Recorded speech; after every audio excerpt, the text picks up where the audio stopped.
ما ملت گریه سیاسی هستیم. امام حسین باید تا ابد پرچم حق باقی بماند. الا یا علی العالم ندد الحسین قتل اطشانا. شکر خدا را که در پناه حسینم. هیچ راهی ندارم جز اینکه بیام در بهترین و حساس ترین جا شربت شهادت نوشم تا شما را عاقل کنم. اصلا امام حسین فرمود جنگو از تاسوعا بندازید عاشورا، انی احب. شعارهای ابا عبدالله شعار احیای اسلام است.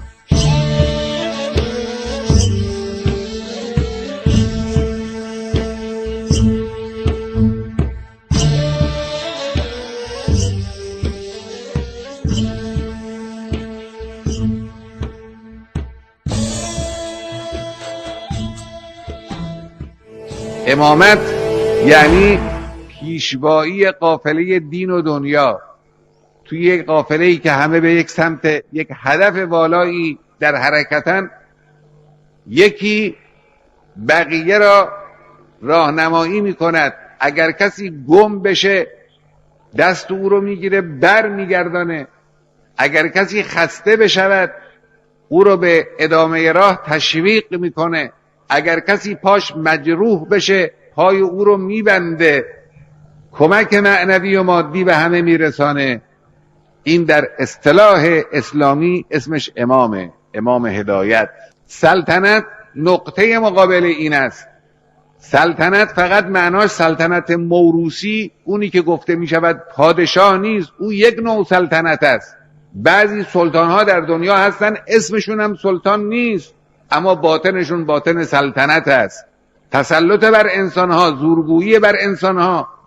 اینی که رئیس جمهور یک دولتی، حالا امروز آمریکاست اون دولت مستکبر، اما در دوره‌های تاریخ دولت‌های مستکبر بودن در همه زمانها، این به خود حق بدهد که برای ملت‌های دنیا تکلیف معین کند بدون هیچ استحقاقی، بدون اینکه استحقاق اخلاقی داشته باشد، بدون اینکه استحقاق علمی داشته باشد، بدون اینکه استحقاق حقوقی داشته باشد. منافع خود را، منافع شرکت‌های پشتیبان خود را، منافع کمپانی‌های پشتیبانی کننده خود را ترجیح بده بر منافع میلیون‌ها انسان. این سلطنته، حالا اسمش سلطان باشه یا نباشه. در دوران امام حسین امامت اسلامی را تبدیل کرده بودن به یک چنین چیزی: یعمل فی عباد الله بالجور والعدوان. مبارزه او بیان کردن، روشنگری، هدایت، مشخص کردن مرز بین حق و باطل بود که در زمان یزید و قبل از یزید هم این بود. منتها اون چه در زمان یزید پیش آمد و اضافه شد این بود که اون پیشوای ظلم، اون پیشوای گمراهی و ضلالت توقع کرد که این امام هدایت بیاد پای حکومت او را امضا کنه.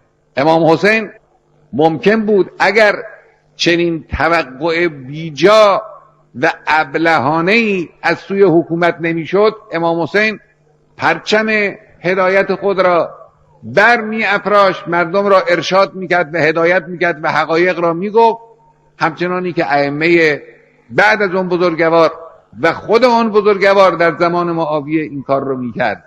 منتها او بر اثر جهالت، بر اثر تکبر، بر اثر دوری از همه فضائل انسانی و معنویات انسانی یک قدم بالاتر گذاشت. توقع کرد که امام حسین پای این سیحنامه تبدیل امامت اسلامی به سلطنت طاغوتی را بیاد امضا کنه، یعنی بیعت کنه.